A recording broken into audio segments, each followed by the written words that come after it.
Welcome to the Lean Lounge, a podcast brought to you by Lean Revisions.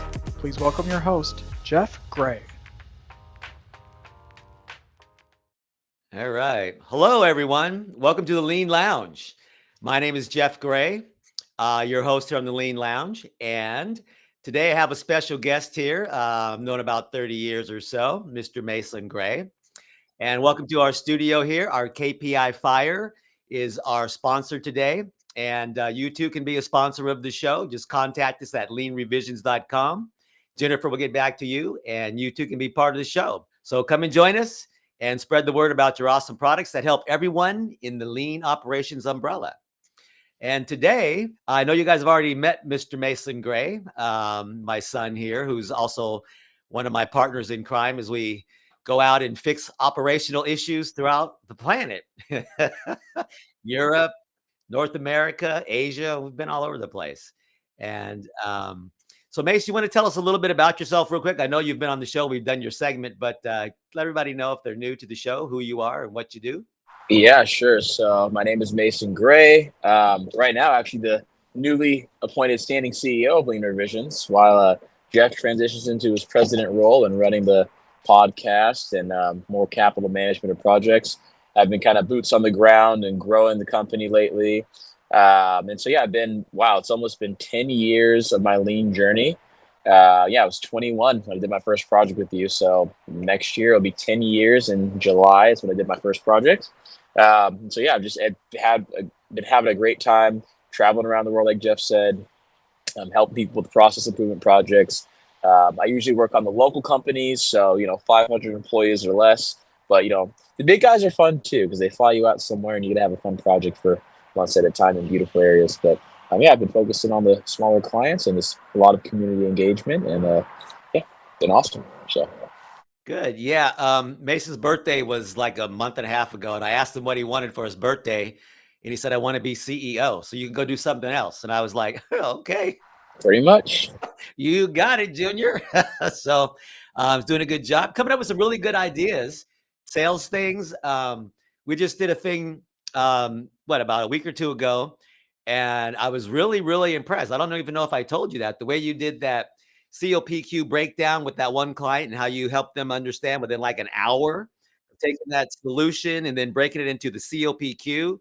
And I was like, wow. Well, I called it the quick hit method because when you have clients who are either on the fence or we're transitioning between projects, you really got to show them the ROI rapidly.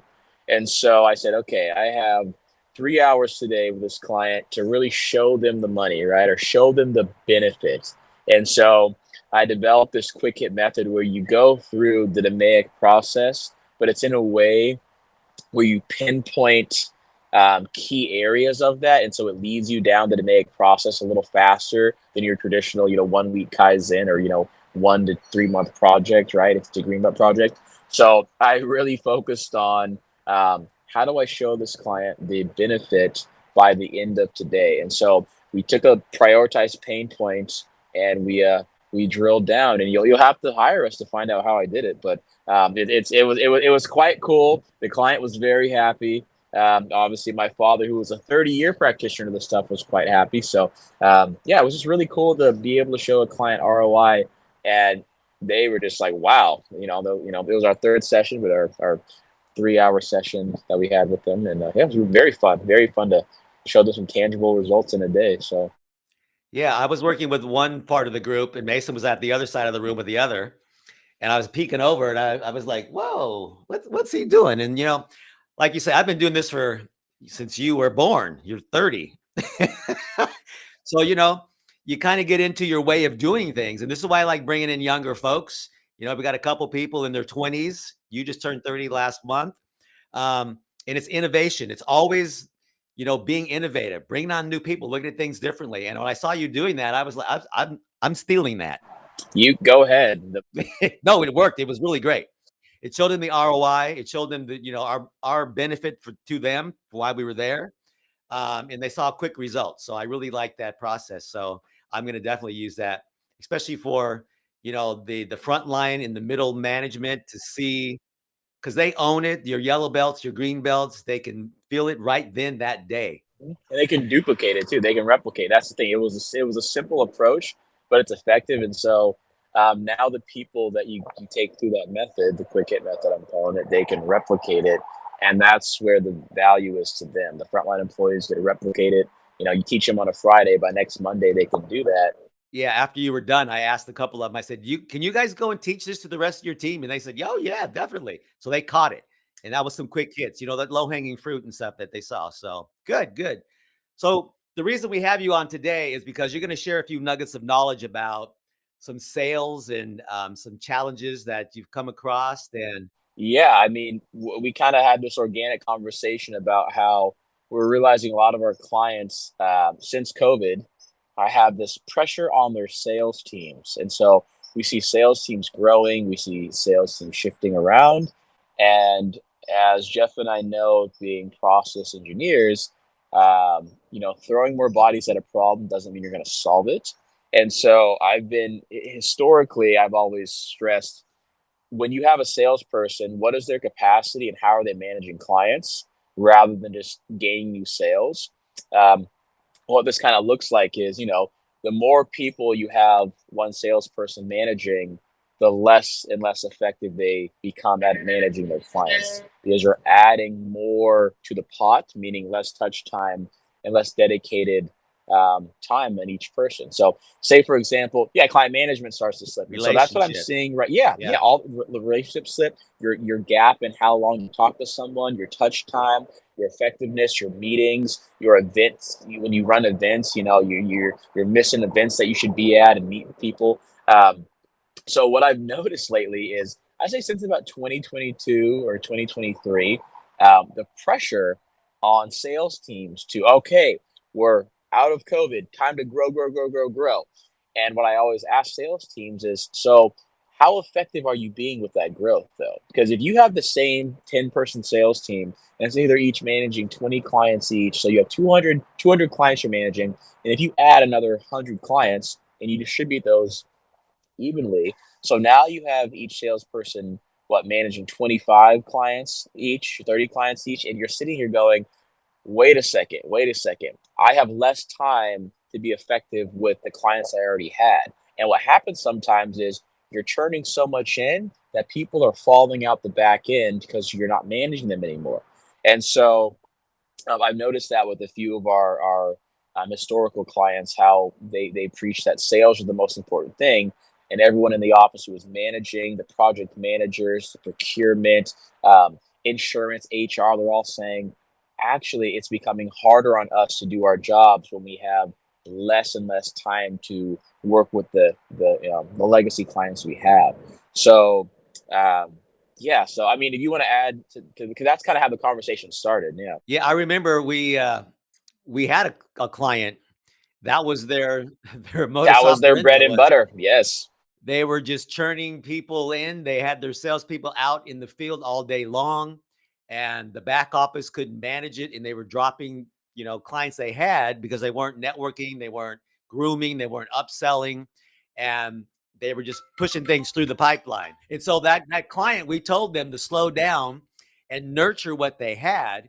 And the two owners of the company were just going, pedal to the metal, new clients, new clients, new clients.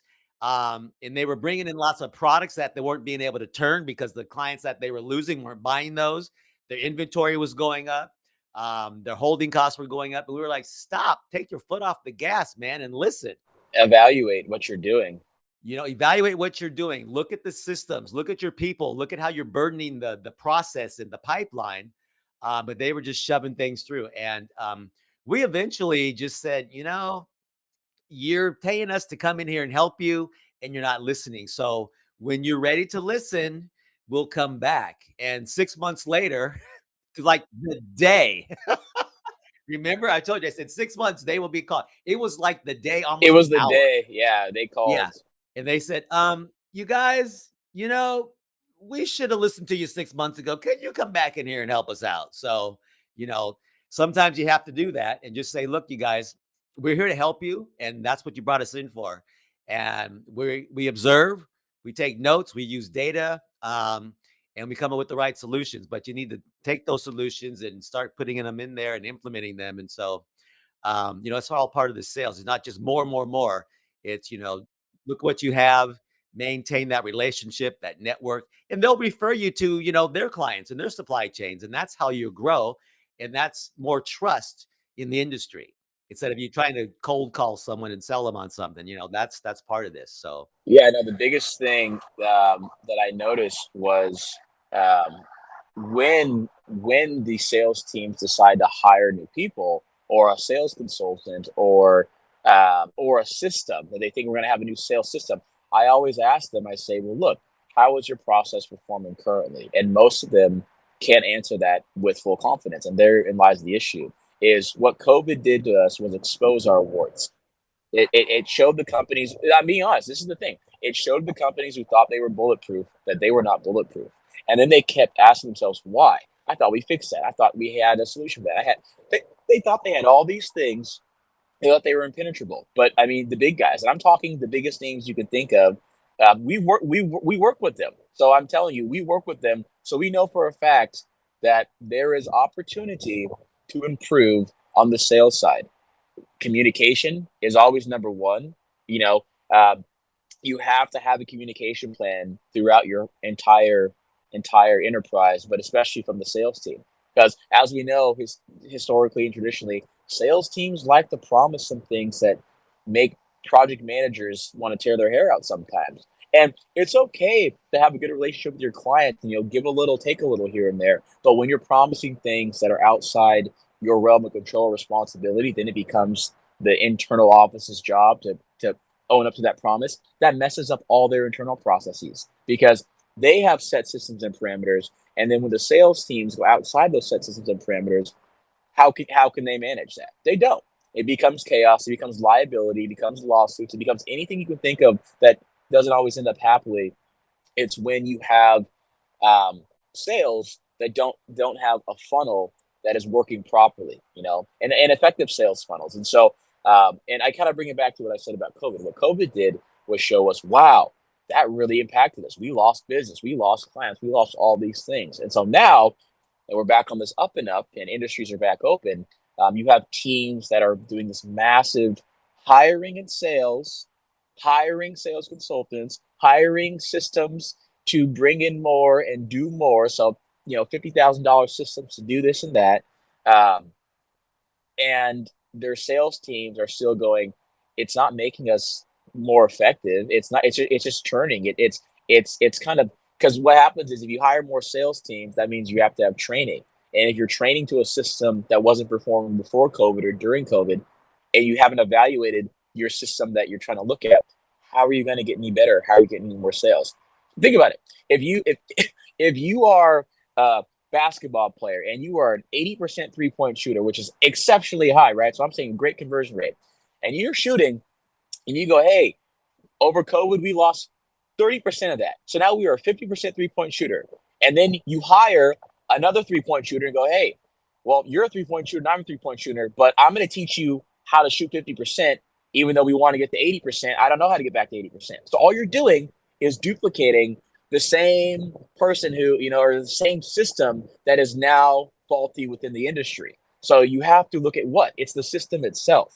It's the process itself. It's the evaluate, what you're doing to get to where you want to go. So too often, you have a process that's performing subpar, and sales numbers come in. You go, okay, well, our solution is hire more salespeople, and it's like, oh, I don't know if that's the case, but and they're not also looking at the cost of poor quality of that. oh yeah, that's a huge the cost to hire and train, and And just the cost of process and the lost revenue. You just reminded me of a huge client.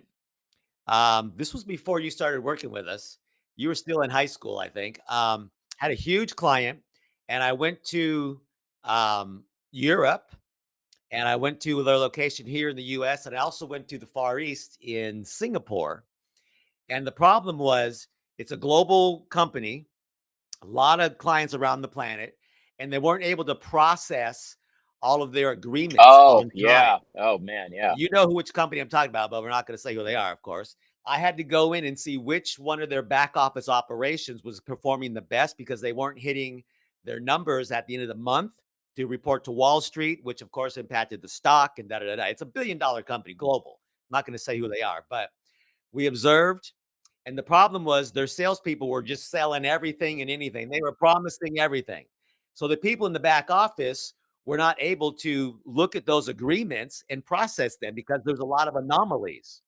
So I walked in this one room in North America, in the US, and the room was probably 2,000 square feet. And it had this big table around the edges, and it had about 10 people just heads down processing all of these anomalies on these sales agreements because they weren't consistent. And there was $200 million worth of agreements and licenses and stuff like that that had to go get looked at individually. So now the salesperson isn't being paid their commission. The customer isn't getting their product on time. The organization is not generating the revenue and reporting it to Wall Street. So now the stakeholders are not getting, the bump in the stock. I mean, it just snowballs.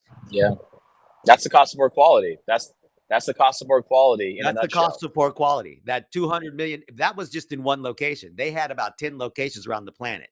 So that was the one that was performing the best. So one of the things you made me think of too when you were talking on my bookshelf over here, that's why I have my shelf and all these books, is a book here on sales and marketing, the Six Sigma Way. Yeah, definitely. One of our recent clients gave this to us when we were helping them with sales and marketing, and we implemented a lot of the things in here. I'm not even sure. I don't know who I'm plugging here. Michael J. Webb and Tom Gorman, sales and marketing, the Six Sigma Way. I've not met these people, but hopefully now they'll come on board. But now I take this with me when we're looking at sales and marketing and looking at that funnel, because the salespeople are out selling, and the back office is processing, and then the people who have to implement, if it's a product, what with process, you're working with a company that's kind of like that. They have the sales, they have the internal people who build the product, then you have the people who go install it, and it doesn't fit half the time. So you have to have that whole funnel. What are we offering? Can we do it? And can we do it on time and meeting the customer's needs and expectations? So people don't realize that sales is the input.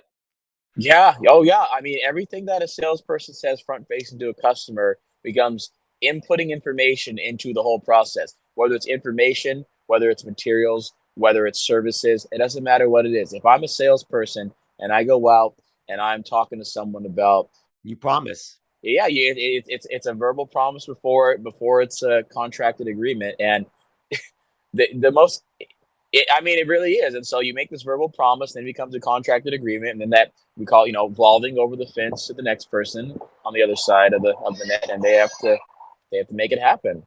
Yeah. So I guess from here, this conversation really is about what are we doing internally to kind of evaluate these things. So that's where I find a lot of it. I mean, I can even speak a little bit on our own sales process, and we're a service, and so on the service side of things, it gets very interesting when after COVID hit, because a lot of services kind of became null, or people started doing things internally or outsourcing, and so as a very niche service of process improvement, we had to switch up our sales tactics too.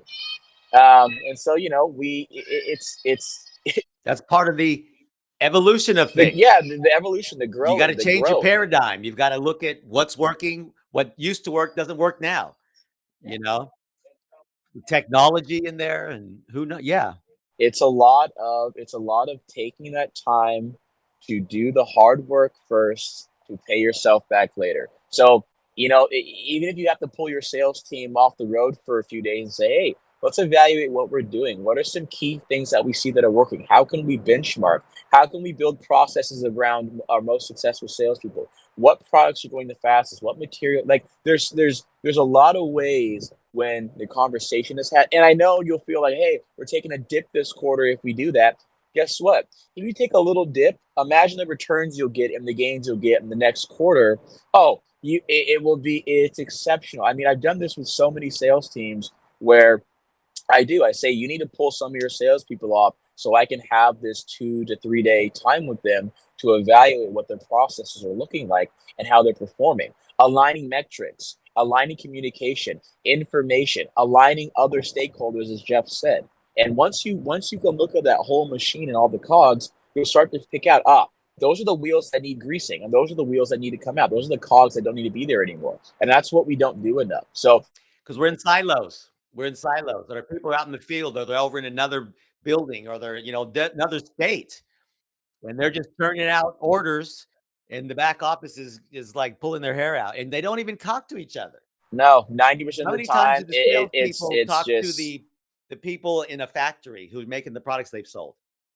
I don't know how many. I could say probably less than we We think. have that So huge client that makes those huge things for the cloud-ish kind of stuff, and they're promising the world, and the people who are putting things together are having failures out in the field that are costing lots of money every day. Won't talk about who they are, but we see that because they're not talking to each other. Um, and what's working and what isn't. And the rework loops, by the time it gets back to the people putting it together, it's cost so much money just it's to get so one much thing. anger and Sometimes, confusion. Yeah. I mean, And it I can starts and name it. I fails. can think of another client. There was one client, and bless their heart, because I'm happy we helped them. But I remember the CEO came up to me, or no, the COO came up to me, and we were looking at a few of their business lines, and he said, I don't even know if we're profitable in this. And I looked at him and I said, so you've had me here for a couple months looking at this process and evaluating our inputs and outputs, and our complete org structure of how information flows and how the process touch points need to have greater capacity, and the customer value added activity needs to rise while we get rid of waste. And I think it was towards the beginning of the project, like a week or two in, I said, I'm happy we're looking at this process. I'm not even sure if we're profitable. And it was baffling. You have an entire leg of your business that was floating the other leg of the business, because one was profitable for sure, and one was getting things out, but we had to find out that their margins were very thin. And so we said, look, your margins are varying in plus and minus depending on what jobs you do and how. So they didn't even know. Sometimes they were losing money, sometimes they were making money, and so all that was doing was maintaining this level of zero.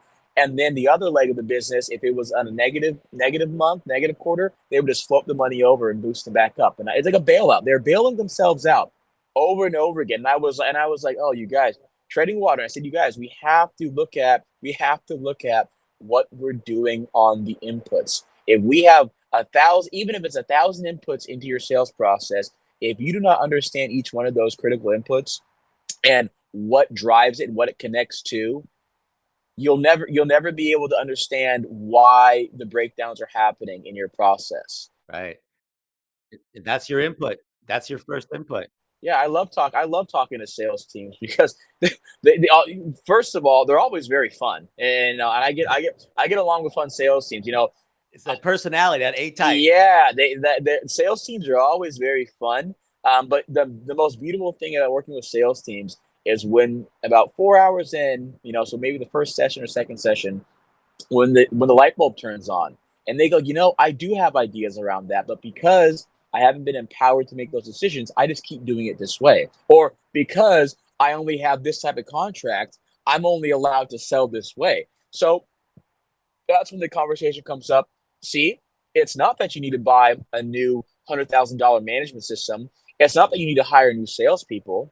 It's you need to evaluate what we're currently doing and extract the good ideas from your own team, build the benchmarks to your highest performing levels, and that becomes your new standard of operations. But we have to take that. Yes, we do have to take that 2 to 3 days to actually study that. So, yeah, it's so fun. Sales teams are fun because then once you help them and you go see their next quarter numbers, and they're like, look. I mean, we're doing even better now. So Why I didn't we love it. do this 10 years ago Yeah. or Why whatever? did why Yeah. don't we do why didn't we do this last year, 2 years? It's because we were in a world that didn't demand that. Yes, it needed to be done, but after COVID and things, the house of cards fell apart. Now businesses are realizing, wow, we weren't as sturdy as we thought. We thought we were a house of bricks, but we realized we were a house of hay. And now, we have to change. We have to change. And now it's even more critical for sales teams to become innovative and study their processes and make sure everything links together. First pass success, we call it, right? First pass success. You want to make sure if something comes in, it's coming out properly at the end with, within your tolerance and whatnot. But what's funny too that you made me think of is when we travel and it's like happy hour dinner time in the bar or the restaurant, most of the people we have met that are fun are the sales team. Either are CEOs or something, or a salesperson, because they're traveling and they're out and doing what they're doing. But that is funny. Yeah, yeah. That's where you meet them. That's where you give them a drink or two, and they tell you what the company is and how bad it's operating and how things are. And that's when they call us. Yeah, that's when they call us. So anyway, yeah, but I think it's been a awesome conversation today. That's what we're all about here at the Lean Lounge, young man, is, giving those nuggets of knowledge. I think just as talking. I mean, you've been working with me now for 10 years. We could sit here for a year and talk about what we've done and stories. And oh boy, this is just episode 7. So we're dialing everything in. We've got a look and feel. We're getting our sponsors. We're getting all over, the podcast sphere, I guess you could say. So yeah, we'll be doing these little segments, and we got a couple more ideas for Mason and Steve and Jennifer to do some things and maybe more in the lounge and about.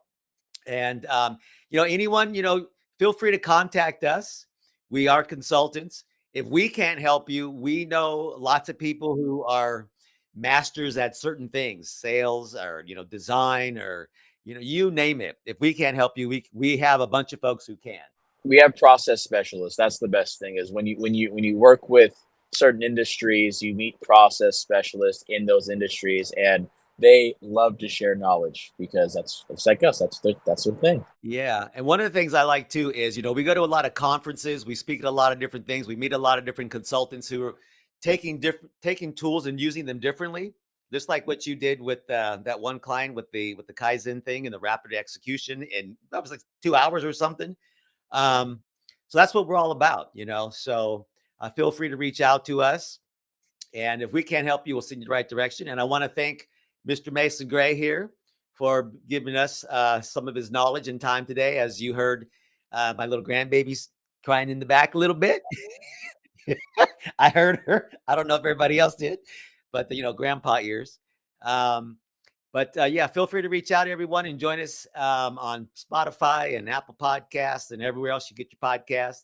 And, email us a problem. We'll be glad to give you a little, here's how I would approach it or whatever, or send you in the direction of someone else. So we're here to help. We're not here to just sell stuff. We're here to help. So thank you, Mr. Mason Gray. And thank you, everyone, for listening. And we'll see you next time on the Lean Lounge. For more information on today's show or to become a sponsor, visit leanrevisions.com. Join the virtual studio audience by emailing podcast@leanrevisions.com for tickets. Follow us on YouTube, LinkedIn, Instagram, and X. This podcast is hosted by Jeff Gray, produced and edited by Make Your Day Richer.